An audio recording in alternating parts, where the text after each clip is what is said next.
Donc soit on va laisser vous tourner vos pages vers l'évangile de Jean. Et là vous allez aller dans Jean et au chapitre 8. Jean 8. Jean 8, à partir du verset 1. Et dans ce passage, on va notamment avoir une parole déjà de Jésus qui va dire « Je suis la lumière du monde ». Et à voir que derrière ces mots, ce n'est pas juste des mots qui sont anodins, mais il y a réellement beaucoup de choses qu'on va en tirer. Le contraire de la lumière, ce qu'on appelle les ténèbres, l'obscurité. Il y a plein de choses qui sont liées à l'obscurité. Déjà, lorsqu'on reprend dans Genèse, tout le monde était, le monde entier était, la terre était obscure, vide, sans forme. Et là, Jésus va avoir une parole de vie en disant que la lumière soit. Amen. Et la lumière fut. Et je crois que dans nos vies aussi, il y a une part, on va le voir dans la parole ce soir, mais il y a des parts de ténèbres qui peuvent être là. Que ce soit au travers de ce qui s'appelle le péché, que ce soit au travers aussi de difficultés que l'on peut vivre. Il y a ces expressions qu'on connaît, je broie du noir, ou celui-là, lorsqu'on le regarde, il n'y a plus que l'ombre de lui-même. Toutes ces choses-là en rapport avec l'obscurité. On va voir qu'au-delà de ça, au-delà de ce qu'on peut vivre, de ce qui peut arriver dans nos vies, Dieu est celui qui veut être cette lumière qui nous éclaire. Plus que cette lumière qui nous éclaire, il veut même vivre en nous et faire de nous comme ce qu'on appelle je ne sais pas si vous connaissez les photophores, où on est finalement rien du tout, on met une lumière à l'intérieur et là tout s'éclaire. La Bible dit, lorsque l'on tourne les regards vers Jésus, on est rayonnant de joie. Amen. Voilà, ce sont quelques promesses qu'on va regarder ensemble ce soir dans sa parole. Et on va lire donc à partir de Jean 8, donc vous avez dû la voir maintenant, Jean 8, verset 1. Jésus se rendit au mont des Oliviers, mais dès le matin, il revint dans le temple et tout le peuple s'approcha de lui. Il s'assit et se mit à les enseigner. Alors les spécialistes de la loi et les pharisiens amenèrent une femme surprise en train de commettre un adultère. Ils la placèrent au milieu de la foule et dirent à Jésus, « Maître, cette femme a été surprise en flagrant délit d'adultère. Moïse, dans la loi, nous a ordonné de lapider de telles femmes. Et toi, que dis-tu » Il disait cela pour lui tendre un piège afin de pouvoir l'accuser. Mais Jésus se baissa et se mit à écrire avec le doigt sur le sol. Comme il continuait à s'interroger, il se redressa et il leur dit « Que celui d'entre vous qui est sans péché jette le premier la pierre contre elle. » Puis il se baissa de nouveau et se remit à écrire sur le sol. Quand ils entendirent cela, accusés par leur conscience, ils se retirèrent un à un, à commencer par les plus âgés jusqu'au dernier. Jésus resta seul avec la femme qui était là au milieu. Alors il se redressa et, ne voyant plus qu'elle, lui dit « Femme, où sont ceux qui t'accusaient? Personne ne t'a donc condamné ?» Elle répondit « Personne, Seigneur. » Jésus lui dit « Moi non plus, je ne te condamne pas. Vas-y et désormais ne pêche plus. » Jésus leur parla de nouveau et leur dit « Je suis la lumière du monde. Celui qui me suit ne marchera pas dans les ténèbres, mais au contraire, il aura la lumière de la vie. » Amen. Voilà ce passage. Et on ne peut pas dissocier ces différents versets, bien qu'il y ait des fois des séparations qui soient faites dans la parole. On a vraiment ces deux éléments qui sont liés, alors que Jésus va être là, va répondre à ces spécialistes de la loi, ces religieux, alors qu'il va voir cette femme condamnée. Il va sortir cette phrase, et ce n'est pas du tout en dehors du contexte, en disant « Je suis la lumière du monde ». Et ça concerne autant ces religieux que cette femme. Alors que c'est vraiment ces deux personnes, ces deux catégories-là que ça concerne. Et la première chose qu'on va noter ensemble, c'est justement cette notion de ténèbres. Les ténèbres, alors on va être très simple, une définition des ténèbres, c'est l'absence, ça va arriver normalement, voilà, l'absence de lumière, l'obscurité, l'ombre. Toujours dans l'évangile de Jean, et au début de l'évangile, donc au premier chapitre, Jean va commencer avec cette introduction qui parle justement un peu du commencement de toute chose. Il va dire au commencement, la parole existait déjà. La parole était avec Dieu, la parole était Dieu. Elle était au commencement avec Dieu, tout a été fait par elle, et rien de ce qui a été fait n'a été fait sans elle. En elle, il y avait la vie. Et cette vie était la lumière des êtres humains. La lumière brille dans les ténèbres et les ténèbres ne l'ont pas accueillie. Et avant cette phrase qui est là, les ténèbres ne l'ont pas accueillie. Et pourtant la lumière brille dans les ténèbres. Ça pourtant, comme j'ai dit tout à l'heure, au commencement de toute chose, Dieu a fait cette parole en disant que la lumière soit. Une parole qui a été créatrice et la lumière est venue. Simplement, alors que les premiers hommes venaient, les premiers hommes, en tout cas le premier homme et la première femme, ont désobéi à Dieu. Et là est venu s'instaurer comme un autre monde de ténèbres, qui n'est pas forcément les ténèbres liées à la lumière ou à la nuit, mais des ténèbres spirituelles, c'est-à-dire une vie finalement où tout ce que Dieu avait prévu, en joie, en paix, en abondance, ça a été comme clos et séparé. Il y a une séparation finalement. Et c'est ce qui est dit dans ce passage en disant que la lumière brille dans les ténèbres. La lumière qui a été la parole de Jésus, mais qui a été aussi la présence de Dieu tout au long de l'Ancien Testament. Et même lorsque Jésus est venu, beaucoup ne l'ont pas accueilli. Beaucoup ont décidé de ne pas l'accueillir. Beaucoup ont décidé de refuser finalement. C'est le cas de ces religieux. Alors qu'ils sont là en train d'amener une femme qui a commis un adultère. Entre parenthèses, c'est marrant parce que pour qu'il y ait un adultère, généralement, il faut 2 personnes. Parce qu'elle ne peut pas le faire avec elle-même. Mais ils ont amené que la femme, ce qui était déjà un peu bizarre par rapport à la loi. Mais ils l'ont amené. Et remarquez, dans cette partie-là, à un moment donné, Jésus va écrire des choses sur le sol. Et ils vont se retirer un à un. Et il va dire, celui qui d'entre vous était sans péché. Qu'est-ce qu'il a fait? Alors, la Bible n'éclaire pas vraiment totalement sur ce qu'il a écrit, mais il y a 2 hypothèses qui existent. Soit il a écrit, certains qui disent qu'il a écrit les 10 commandements, là ça les a calmés un peu. Et d'autres disent que peut-être ce qu'il a écrit, c'est justement, lui, comme voyait toute chose, il a écrit les différents péchés que chacun avait. Et là, touchés par leur conscience, ils se sont dit, non, finalement, on ne va pas faire. Eux-mêmes, alors qu'ils étaient à l'époque ceux qui devaient apporter la lumière aux autres, parce qu'on verra qu'à la fin, lorsque Dieu nous dit qu'il est cette lumière, il nous appelle aussi, du coup, à chacun aussi être cette lumière. Et au lieu qu'eux soient ces lumières, eux, finalement, étaient aussi dans les ténèbres. Eux étaient aussi, finalement, dans le péché. Ils étaient, finalement, dans des situations qui n'étaient même pas meilleures que cette femme. Alors qu'ils amenaient cette femme pour la lapider, là, ils vont finalement tous se retirer. Puis, quelques temps après, c'est la femme qui va se retirer en disant, match égalité, un partout, pas de vainqueur. Tout le monde, finalement, était dans cet état de péché, cet état de ténèbres. Et pourtant, lorsque Dieu a décidé d'envoyer son Fils, c'est ce qu'on retrouve dans Jean 3, 16, on va là aussi lire ce passage. Je voulais commencer vraiment à savoir ces 3 passages qui sont très importants.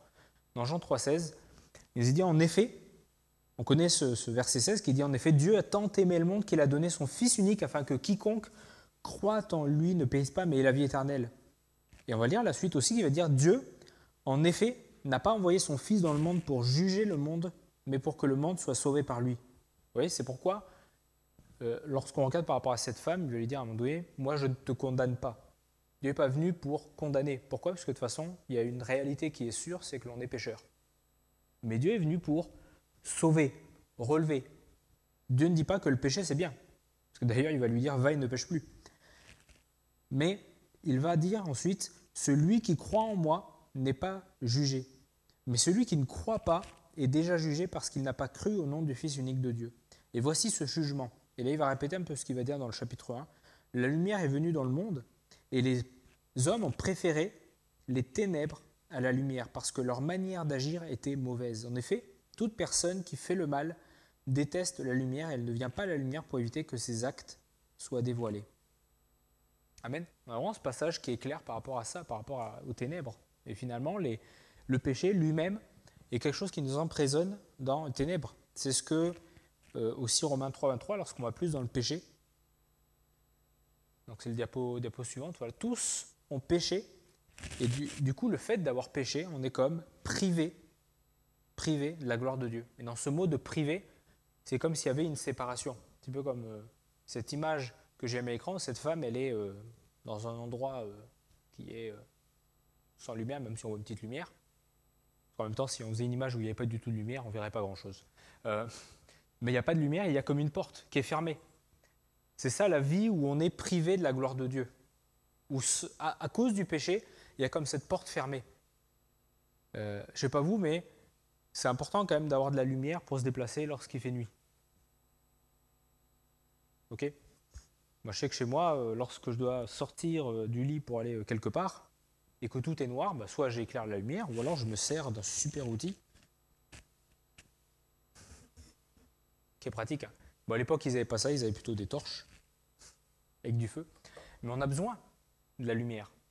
Moi, je sais que dans les saisons que je n'aime pas, l'hiver, lorsqu'on part travailler le matin, terrible, il fait nuit. On quitte le soir du travail, il fait nuit. C'est horrible.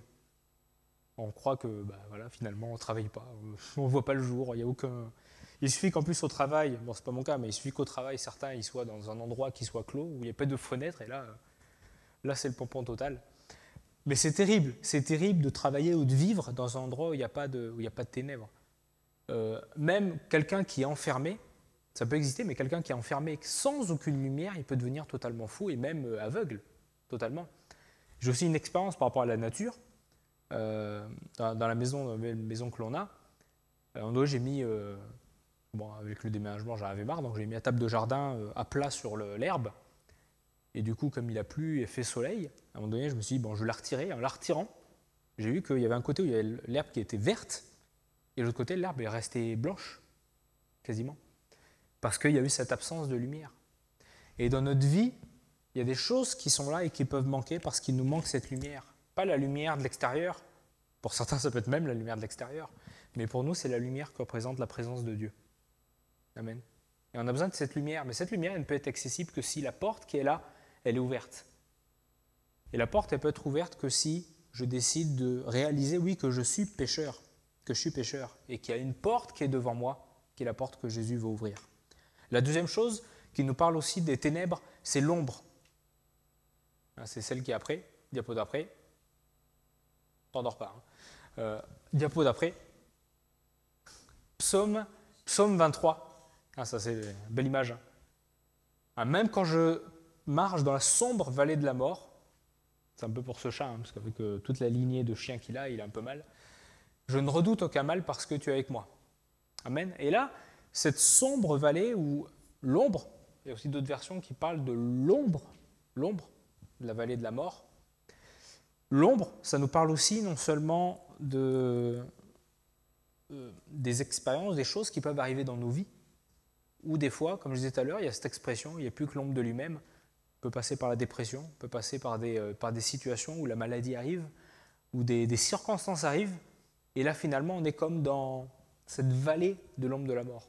Celui qui parle David, bien qu'il ait été un homme qui était remarquable aux yeux de Dieu, aux yeux des hommes, c'était un homme aussi qui à un moment donné a fauté. Et à des moments, il s'est retrouvé aussi dans ce côté où il a vécu des choses, où il était dans l'ombre. Dans l'ombre, ça peut être dans la dépression, ça peut être dans la maladie, ça peut être dans des circonstances financières, sentimentales, qui nous donnent de des fois passer par cette vallée où on se sent comme ce chat, entouré de tous les problèmes du monde qui existent. On ne sait pas comment sortir, on croit qu'on va être comme mangé par ces situations. Pourtant, même dans cette ombre-là, il y a cette expression aussi que je disais tout à l'heure, être l'ombre de soi-même, des fois ça peut arriver, même dans cette ombre, David va reconnaître que je ne redoute aucun mal parce que tu es avec moi. Maintenant, qu'est-ce que veut dire tu es avec moi ? Dieu n'est pas forcément tout le temps automatiquement avec moi, peu importe les endroits où je passe. Dieu ne peut être avec moi que finalement, il est celui qui éclaire ma vie. Amen. Et comment il peut éclairer ? Parce qu'il faut savoir une chose, c'est que si je prends l'exemple de la lumière que j'ai faite tout à l'heure, j'éclaire. Maintenant, est-ce que je vais oser le demander ? David, éteins tout. S'il te plaît. Bon, il y a encore l'estrade. Donc vous allez voir. Mais forcément, pour profiter de ma lumière, qu'est-ce qu'il faut que quelqu'un fasse ? Oula, moi je bouge pas, je vous préviens. Donc qu'est-ce qu'il faudrait faire pour venir profiter de ma lumière ? Allez, qui veut oser ? Qui veut profiter de ma lumière ? Oh, qu'est-ce qu'il faut faire ? Il faut venir. Allez, quelqu'un vient ? Personne. Ok. Personne ne veut profiter de ma lumière, terrible. Allez, voilà. Ah, merci un sauveur. Enfin, c'est grand Messie. Voilà. Merci. Voilà. Et là, il profite de ma lumière. Merci. On peut remettre tout. Vous êtes fatigué ce soir, hein. Pourtant c'est moi qui suis le plus fatigué. Mais il y a cette réalité. Il faut venir à Jésus. Jésus, c'est cette lumière, mais il faut venir. Il faut être là et venir à lui. Finalement, c'est ce que cette femme, même si on ne se rend pas compte dans le texte, mais cette femme, finalement, peut-être malgré elle, elle est venue au pied de Jésus. Parce que bon, ce sont les religieux qui l'ont amenée. Mais au moins, elle est venue. Elle est venue et elle a profité de cette lumière. La lumière n'est pas automatique, mais la lumière vient pour nous éclairer, chacun. Jésus est cette lumière qui éclaire tout homme. La lumière dont il est parlé là, c'est tiré d'un mot grec qui s'appelle phos, qui est en fait l'image d'un feu qui éclaire, qui veut nous guider pour aller au bon endroit. D'où ce terme de photophore. On peut penser finalement aussi à l'époque au phare qui existait, qui était éclairé. Et le phare, lorsqu'un bateau arrivait, ce n'est pas le phare qui se déplaçait vers le bateau, hein, pour lui dire « viens, suis-moi ». C'était le bateau au loin qui voyait le phare en disant « il faut que j'aille par ici ». Parce que c'est là qu'est la bonne direction. Ben, c'est la même chose concernant cette lumière. Lorsque Jésus dit « je suis la lumière qui éclaire tout homme », c'est en fait cette lumière qui est là pour nous guider. La preuve aussi, Jésus ne parle jamais au hasard. Lorsque Jésus parle à ce moment-là, il se trouve dans le temple. C'est expliqué au départ, lorsque j'y étais, il revint dans le temple. C'est là où il explique. Un petit peu mieux, il expliquait qu'il est même proche de ce qu'on appelle le trésor, c'est-à-dire le lieu saint, le lieu très saint. Et à ce niveau-là se trouve un élément qui est le chandelier. Et le chandelier, c'est le présent, c'était quelque chose qui était allumé, c'était l'image de la présence de Dieu. Et notamment, c'était en liaison avec le peuple hébreu qui, lors de la sortie d'Égypte, ils étaient guidés, le jour, par juste une nuée, mais qui n'était pas éclairée, vu qu'il faisait jour. Mais la nuit, il y avait un feu qu'ils devaient suivre. Il y avait quelque chose qu'ils devaient suivre. Et c'est cette image-là. Et ce but-là, c'était de guider le peuple hébreu. Et nous, on a besoin, nous-mêmes aussi, d'être guidés. Amen. Jésus est cette parole. On peut passer à la suite. Oui, musique jappée. Alors, reviens avant. Jésus est cette parole qui va venir éclairer notre intérieur. Je donnais cette image tout à l'heure, et ça vient aussi de ce mot-là, phos, photophore. Donc, c'est-à-dire un objet dans lequel une lumière va être mise pour éclairer. Et ça, c'est ce que Jésus veut faire. Jésus, il veut finalement venir en nous et venir éclairer notre intérieur. Éphésiens, donc il n'y aura pas le passage ici, mais Éphésiens 5, 13 nous dit « Mais tout ce qui est démasqué par la lumière apparaît clairement. Tout ce qui apparaît ainsi est lumière. C'est pourquoi il est dit « Réveille-toi, toi qui dors, réveille-toi d'entre les morts et Christ t'éclairera. » Tout ce qui est démasqué. Ça y est pas, hein. Ah si, ça y est. Non, ça y est pas. C'est pas celui-là. Tu peux revenir en arrière. Hein. Oui, très bien. Tout ce qui est démasqué par la lumière apparaît clairement. Tout ce qui apparaît ainsi est lumière. C'est pourquoi il est dit « Réveille-toi, toi qui dors, réveille-toi d'entre les morts, et Christ t'éclairera. » À l'image finalement de ces religieux, comme je disais tout à l'heure, Jésus savait ce qu'il y avait dans leur cœur. Pour eux, tout était clair, leur péché, ce qu'ils vivaient. Et j'ai envie de dire que, te concernant, tout ce que tu vis, Dieu le connaît. Dieu le voit, c'est éclairé. Maintenant, il veut que ce soit finalement mis à lumière aussi pour toi, pas mis à lumière forcément des autres, mais mis à la lumière pour que lui puisse te guérir, pour que lui puisse te toucher, pour que lui puisse te réparer. Ça, c'est important de réaliser. À l'image de ces religieux, Dieu connaît notre intérieur. Il veut nous éclairer dans le but de nous transformer. Dieu connaît ce que l'on vit. Dieu connaît les peines. Dieu connaît les joies. Dieu connaît les colères. Dieu connaît toutes choses. Simplement, il a envie que ce soit éclairé devant lui. Il a envie que ce soit mis à la lumière. Pas qu'on soit comme ce vase ou ce petit support qui soit dans les ténèbres, mais Dieu veut mettre sa lumière en nous pour que ça puisse être éclairé, pour que ça puisse mettre au jour, pour que tout soit mis aussi à la portée d'une transformation qu'il veut opérer en nous. Et la deuxième image aussi, elle ne va pas y être là. Deuxième image, c'est aussi l'image, lorsque je réfléchissais à ce message, je réfléchissais aussi à l'image du fait qu'il y a eu cette croix qui est venue. Jésus est mort à la croix pour nous. Et il y a eu cette image aussi d'une lumière qui est arrivée le 3e jour après sa mort, qui est la pierre roulée. La pierre roulée. Et dans la pierre roulée, on a comme cet espace de mort qui était là, mais une fois la pierre roulée, la lumière est venue à l'intérieur. Et ça, c'est l'image aussi de nos vies. Et regardez, alors là aussi le passage tu peux le mettre du coup, c'est Colossiens 2, il n'y est pas, il faut le chercher, Colossiens 2, à partir du verset 12. Colossiens 2, à partir du verset 12, et ça nous montre aussi une des images de la croix. Et là aussi, la croix me parle de venir à Jésus, de venir vers lui. Et lorsque je viens vers lui, dans Colossiens 2, et à partir du verset 12, il va dire « Vous avez été en effet ensevelis avec lui », c'est-à-dire mis au tombeau, mis à la mort, avec lui par le baptême. Et vous êtes aussi ressuscités en lui, avec lui, par la foi en la puissance du Dieu qui l'a ressuscité. Vous qui étiez morts en raison de vos fautes et de l'incirconcision de votre corps, il vous a rendu la vie avec lui. Il nous a pardonné toutes nos fautes. Il a effacé l'acte rédigé contre nous et qui nous condamnait par ses prescriptions. Il l'a annulé en le clouant à la croix. Il a ainsi dépouillé les dominations et les autorités et les a données publiquement en spectacle, en triomphant d'elles par la croix. Mais cette image de la pierre roulée, finalement, où on a été enseveli avec lui, on est mort avec lui, toute nos vies de ténèbres, finalement, elle est là. Elle a été mise à la croix parce qu'on a décidé de s'approcher de lui, mais pour que, finalement, au bout du 3e jour, la pierre soit roulée. C'est-à-dire qu'il y ait une nouvelle vie. Voilà pourquoi Dieu dit, celui qui est en Christ, il est une nouvelle créature. Parce qu'on est appelé à avoir une vie nouvelle. Ma vie qui a été une vie d'ombre, ma vie qui a été une vie de ténèbres, ma vie qui même aujourd'hui peut être encore une vie où des choses se passent dans ma tête, des pensées sont là, et puis je broie du noir, je broie du noir, je broie du noir.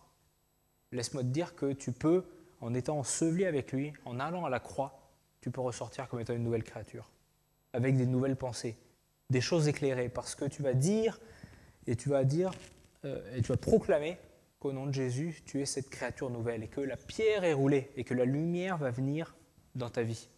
La lumière va venir, et tu vas devenir, c'est mon dernier point, tu vas devenir toi-même, finalement, cet enfant de lumière. Non seulement Dieu va venir éclairer ta vie, mais toi-même, tu vas être ensuite appelé à recevoir cette lumière, la partager.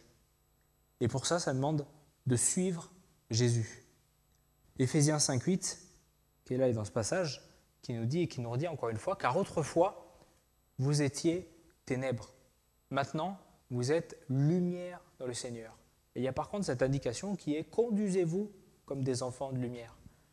Voilà pourquoi dans le passage qu'on a lu, Jésus va dire aussi à cette femme « va ». Il ne va pas juste dire « va », il va dire « va et ne pêche plus ». C'est-à-dire « va et change de vie ». Va et sois éclairé. Comme je disais tout à l'heure, lorsque l'on tourne les regards vers Jésus, on est rayonnant de joie. Ce n'est pas tous les jours facile d'être rayonnant de joie.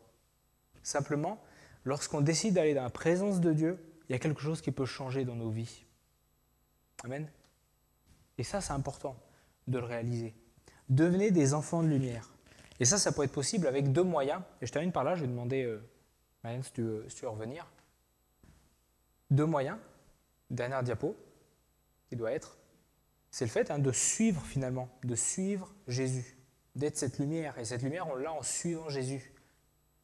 Et il va donner cette parole, et c'est la parole que Dieu nous donne aussi. Il ne faut jamais négliger la parole, c'est ça qui nous donne la lumière. Va et ne pêche plus. Et il va dire en psaume 119, ta parole est une lampe à mes pieds et une lumière sur mon sentier. Lorsque les ténèbres peuvent être là, Dieu est celui qui m'a donné cette parole, qui est la parole de la vie. Amen. Qui me donne de pouvoir être conduit dans sa lumière et de ne pas rester dans les ténèbres. Et la deuxième chose, c'est de développer, c'est un peu petit mais je vous le lis, c'est de développer cette relation vers ce que la Bible appelle aussi, lorsqu'il parle de Dieu, le Père des Lumières. Le Père des Lumières. Et d'où ce chandelier qui représente la présence de Dieu. Je parlais tout à l'heure d'un homme qui a écrit le psaume 23. Cet homme qui a écrit « Quand je marche dans la vallée de l'ombre de la mort, je ne redoute aucun mal parce que tu es avec moi ». lorsque David, et lorsqu'on regarde la vie de David n'a pas été une vie qui a été parfaite. David a eu ses côtés noirs. David a eu ses côtés ténébreux. David a eu ses côtés où il y avait l'ombre qui était là. Simplement, une chose peut-être le distinguait des autres, c'était qu'il savait s'approcher de Dieu. Il savait compter qu'à un moment donné, oui, ce qui est en moi finalement, c'est ténèbres, c'est noir. Mais j'ai besoin d'être éclairé par Dieu. J'ai besoin d'avoir cette lumière qui est Dieu. Amen. On peut prier ensemble. Je vous invite à vous lever. On va prier ensemble. Et juste dans la prière, on va se présenter, tout simplement. Et je crois que des fois, dans nos vies,